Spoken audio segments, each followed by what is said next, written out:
Timnas Indonesia lagi jadi perbincangan nih. Soalnya, di era kepemimpinan Coach Sintayong atau STY, Indonesia berhasil mencatatkan beberapa sejarah. Misalnya, untuk timnas senior, Indonesia untuk pertama kalinya lolos ke 8 besar Piala Asia. Begitu juga dengan timnas di usia U23 yang berhasil lolos ke babak semifinal Piala Asia U23. Secara garis besar, publik sepak bola Indonesia memang sudah rindu akan prestasi di timnas Indonesia. Seperti tweet dari Ernest Prakarsa yang mengatakan bahwa untuk pertama kalinya selama gue hidup, kalimat Indonesia lolos ke Piala Dunia menjelma dari khayalan menjadi harapan. Sintayong, remember the name. Nah, di saat hampir semua orang mengeluh-elukan nama Sintayong, muncul satu orang pengamat sepak bola yang justru mengkritik Sintayong, yaitu Bung Tommy Welly atau Bung Toel.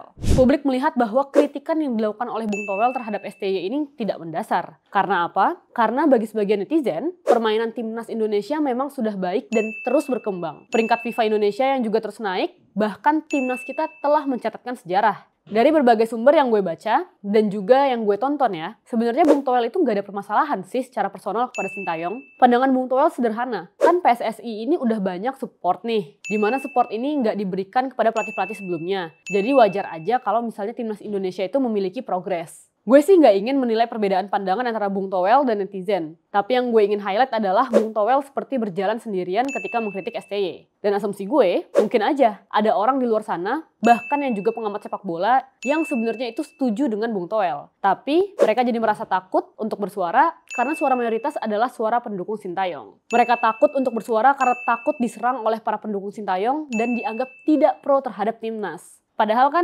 tidak pro terhadap Sintayong bukan berarti tidak pro terhadap timnas.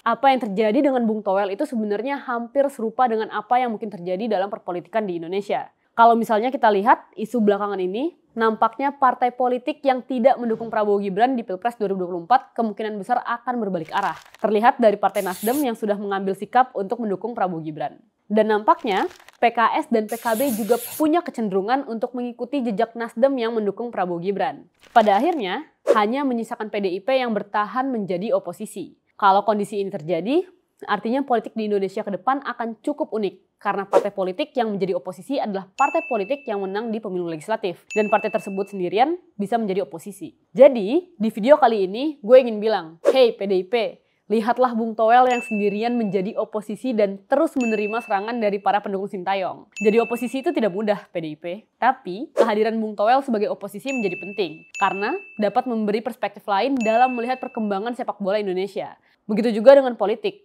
Dalam sebuah negara demokrasi, kehadiran partai oposisi itu sangat penting untuk mengawasi pemerintah. Sehingga kekuasaan itu tidak menjadi absolut.